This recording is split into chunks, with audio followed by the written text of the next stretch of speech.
Vamos agora, irmão, para a parte 2 do nosso estudo da lição 7. Vimos na parte um todo o ponto, a introdução, ponto um, e agora nós vamos ver o ponto 2, 3 e a conclusão. 2. O pecado é visto como quebra da moralidade tradicional. Moralismo por tradição, humildade, em Jó 18 a 21, também está comprometido na defesa da moralidade que ele acredita ser a correta. Para ele não havia nada errado quando fez a defesa da justiça divina, da mesma forma que acreditou estar correto quando defender a moralidade dos seus dias. Todavia, não podemos falar de uma ética ou teologia moral de humildade, mas simplesmente de um moralismo fundamentado na tradição. Precisamos ter uma ética cristã? Sim. Um comportamento cristão diante do mundo, que a Bíblia diz em Hebreus, capítulo 12, que estamos cercados de uma grande nuvem de testemunha, devemos deixar o pecado e o embaraço tão de perto nos rodeie. Sim, mas fundamentada na palavra, não em uma tradição. Felizmente, meu amado irmão, no passado já se pensou-se muita coisa. Eu vou falar aqui, vou ser bem claro e sincero aos irmãos. A Igreja Metodista Pentecostal já achou que a santidade para tanto mulheres como homens estava apenas numa maneira de se vestir, numa maneira de deixar de praticar esportes e outras coisas. Chegou-se um momento na Igreja Metodista Pentecostal, lá no início, que era proibida a flor artificial na igreja, como uma ideia de que se colocasse a flor artificial, não uma flor natural, seria pecado. Veja bem, meu amado irmão, e isso, com o passar do tempo, isso é uma tradição, isso por muito tempo foi pregado. Eu fui ensinado desta maneira, como entrei membro da igreja, como oficial da igreja, enfim. E depois chegou-se à conclusão que tudo aquilo, não foi só a Igreja Metodista Pentecostal, mas diversas outras denominações também passaram a entender. Então aqui a tradição dele era moral. Eu recebi uma tradição que assim é assim. E no caso dele mais específico, ele não estava citando Jó. Jó, você deve ter cometido este pecado. Você fez isso. Era apenas uma situação de que, se quem faz a vontade de Deus é próspero e quem não faz recebe os castigos, havia alguma coisa oculta na vida de Jó. Era essa a moralidade dele. Uma moralidade ligada à tradição humana. E a gente tem que ter muito cuidado com isto. Segundo, subversão da ordem moral. Na verdade, a humildade simplesmente repete o que já vem sendo defendido por gerações passadas, todavia acrescentando alguns contornos aos seus pressupostos teológicos. Paelhas de graça sofridas por Jó ocorreram por causa da quebra da moralidade estabelecida. Como entendimento de humildade era de que o universo é controlado por leis morais inflexíveis. Ao quebrá-las, Jó sofreu as consequências da mesma forma que sofre quem quebra a lei da gravidade. Nesse aspecto, praticar a justiça é se ajustar à dinâmica dessas leis morais.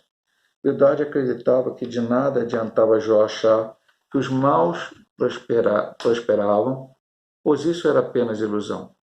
No seu entendimento, a prosperidade dos maus assemelhava-se às raízes de uma árvore, que foram cortadas, cujos ramos, embora mantenham a aparência de verdor algum tempo, todavia necessariamente murcharão. Ao não reconhecer isso, Jó estaria tentando subverter a ordem moral aceita. Então, qual é a ideia aqui? Já falamos, foi estudado na semana passada, e volta a ser falado nessa porque as ideias são parecidas, a de Elifaz e a de Bildade. A ideia deísta. Veja bem, meu amado irmão, existem muitos ismos. Então, criou tanto materialmente falando, o homem em si, pensando sem a mente de Deus, sem a palavra, e como alguns vieram de pessoas, de pensamentos, até ligando ao nosso Deus. Já citei aqui, vou só repetir. Houve um professor meu do seminário, ele contou o testemunho da vida dele. Ele era homem do mundo, fazia todas as besteiras lá, se converteu a Jesus. Se casou com uma moça, virgem, só 50 anos atrás, né? Naquele tempo a moralidade era muito mais, e graças a Deus, porque era assim, né? Deveria até voltar algumas coisas que hoje são meio descartadas, mas vamos comentar isso agora não. E a moça era simples, não sabia nada do mundo. Casou-se com ele, passou alguns anos, e aí eu não me lembro quantos anos ele disse, mas acho que foi poucos anos, ela morreu de câncer. E ele entrou meio em parafuso, né? Ficou meio... Por quê? E veio a ele uma ideia, né? Alguém falou, eu não sei como, do deísmo. Semana passada tinha até uma definição de deísmo no final do vocabulário da lição, mas eu achei uma definição um pouco difícil de entender. Então, eu vou te dar uma definição de deísmo. Deus criou todas as coisas. Isso eu creio, você crê, nós cremos. Nós cremos no teísmo, né? Não, com T, não deísmo com D. Deus criou todas as coisas. Fez tudo.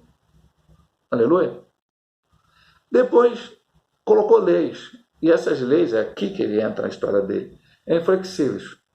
É a lei da colheita, da plantar e colher, como vimos semana passada, que você planta, você colhe e tal, e vai embora e tal.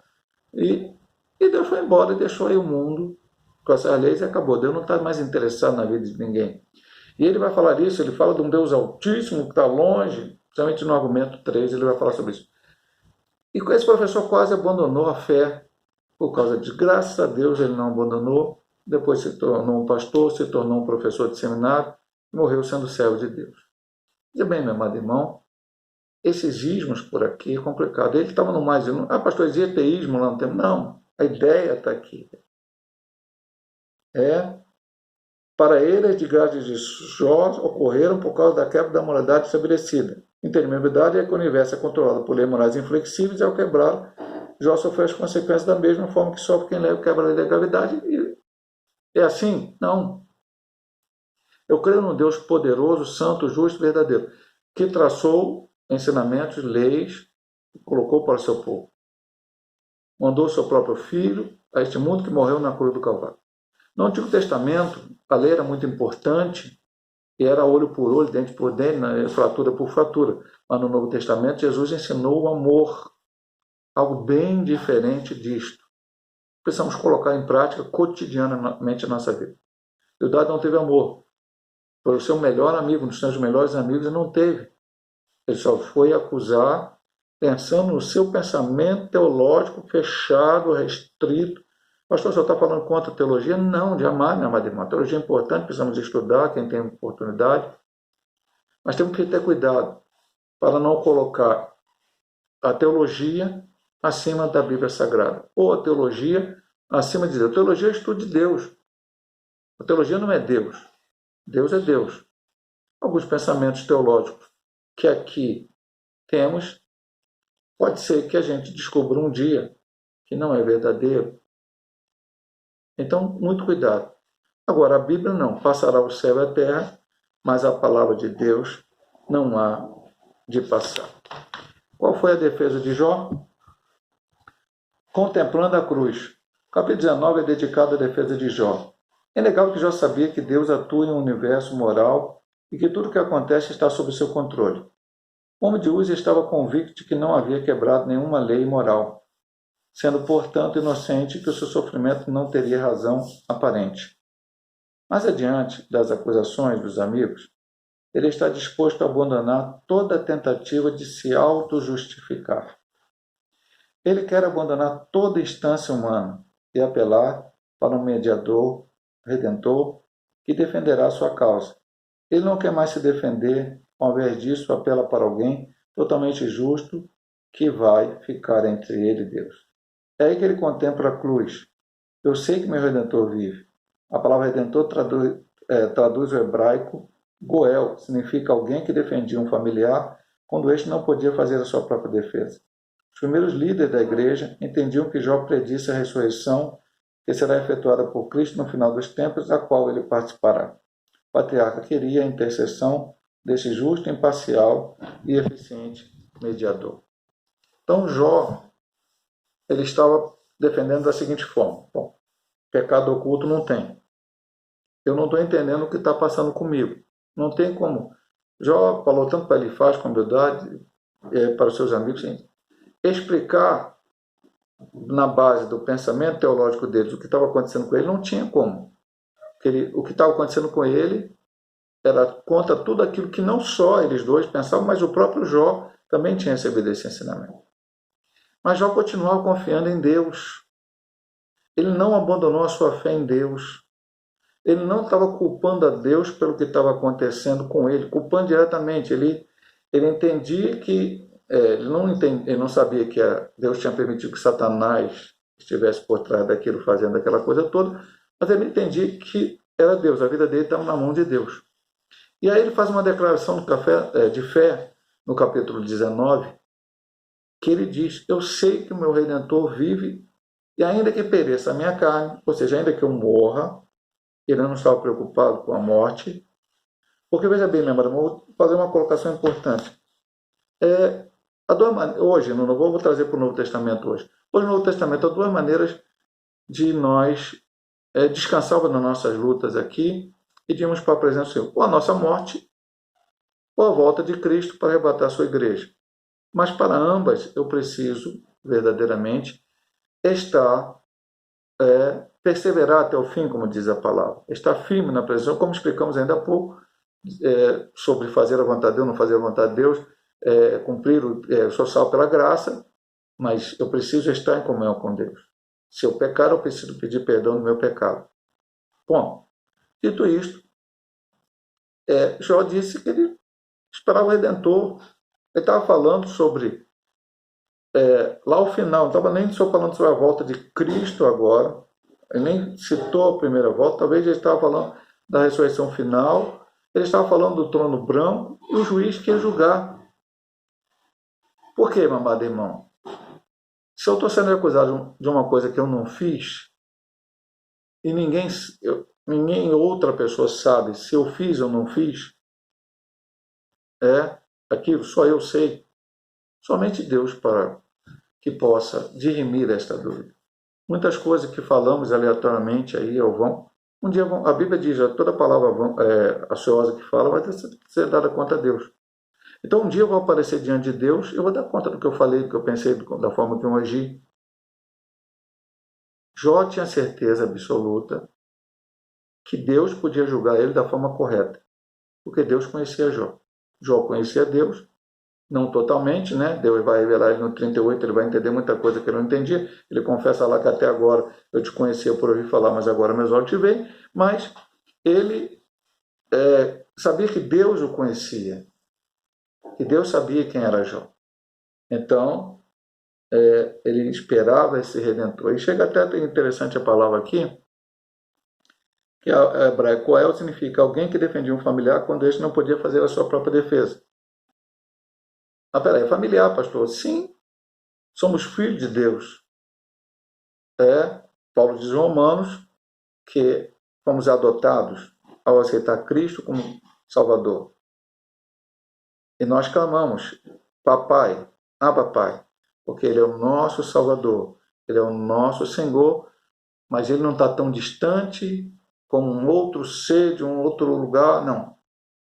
Ele é nosso Pai e cuida de nós, está cuidando de nós a cada dia, como cuidava de Jó, embora Jó naquele momento não entendesse, não soubesse, não entendesse completamente, até porque ele estava sendo acusado pelos seus amigos, mas Deus estava ao seu lado, o ajudando. Vamos para o último ponto dessa lição, o pecado em contraste com a majestade de Deus.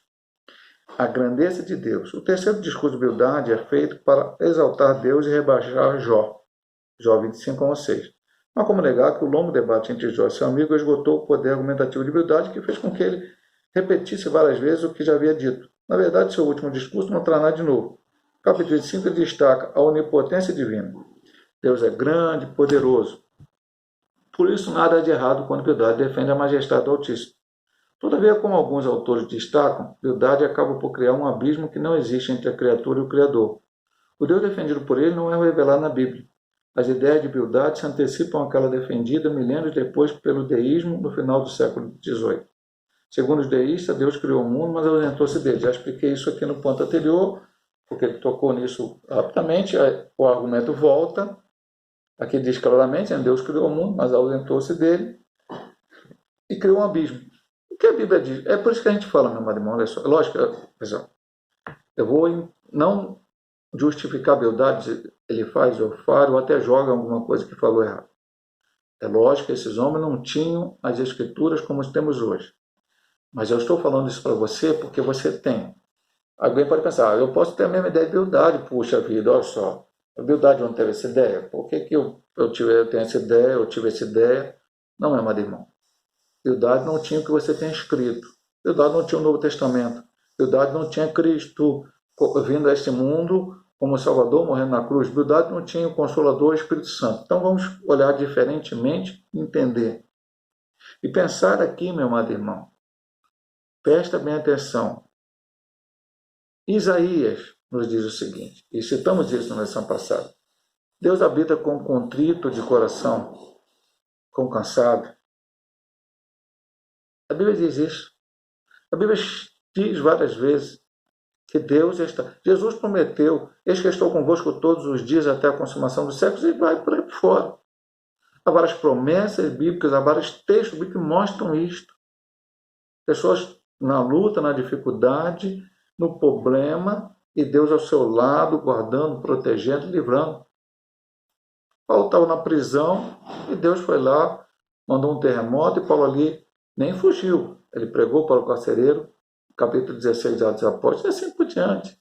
E Paulo, quando fala lá dos problemas que ele passou na vida, ele não diz que os problemas que ele passou na vida foi sinal de não pecado, abismo, não sei o que lá, açoite, perigo nisso, perigo daquilo. Não, Deus estava com ele a cada momento deste. Então, sofrimento na vida do crente não é sinal de pecado. Sofrimento na vida do crente, muitas vezes, é uma provação. A nossa fé, eu creio no Senhor como? Porque é muito fácil, meu irmão, a gente fala isso aqui, eu vou dizer, meu irmão, quando está tudo bem, dinheiro no bolso, saúde perfeita, toda a família, todo mundo, tudo tranquilo, é fácil ser cristão, é fácil louvar a Deus, é fácil cantar, é fácil ir na igreja, é fácil evangelizar, dar folheto, é fácil isso tudo. Mas quando vem um problema, a luta, a dificuldade, é que nós temos que provar, mostrar ao mundo, ao Deus que nós servimos. Que nós cremos nesse Deus, confiamos nele, não obstante as circunstâncias. O ponto 2 diz, onipotente, mas não ausente. Jó responde a Bildade com ironia, como ajudaste aquele que não tinha força e sustentaste o braço que não tinha vigor. Jó 26, 2. Aqui Jó não questiona a onipotência divina, mas a aplicação que Bildade faz desse conceito. O conceito de um Deus grandioso, que é soberano em suas ações, não deveria vir acompanhado também do conceito de um ser compassivo e amoroso? Deus não deve ser visto apenas em sua força, mas sobretudo por seu amor. Ele nunca exaltou seu poder e grandeza acima do seu amor. Ele não disciplina simplesmente porque é grande, forte e soberano, mas porque ama. Eu vou até parar aqui e fazer um comentário em cima disso para não... A Bíblia diz lá no Novo Testamento que Deus, ele corrige aquele que ama, como o pai ou o filho. Não é assim, meu amado irmão. É aquele exemplo, sempre, os exemplos bíblicos, a gente até fala, o grande exemplo de amor, humanamente falando, para entender o amor de Deus, é o amor de mãe. Aqui, o Senhor cita sempre coisas que mostram o ser humano para que nós possamos entender melhor. Deus realmente é um Deus que está lá acima do céu? Sim, mas Ele também está conosco. Um exemplo disso é que Jesus desceu a esta terra, o Filho de Deus, o próprio Deus, se fez carne e habitou entre nós e está em nós. Hoje o Espírito Santo habita nós, os cristãos. Então o que ele diz aqui é que nós precisamos ter esta consciência, esse pensamento. Deus ama, Deus ama e por isso ele corrige. Não foi o caso de Jó, não é o caso. Jó não estava sendo corrigido de um erro que ele cometeu.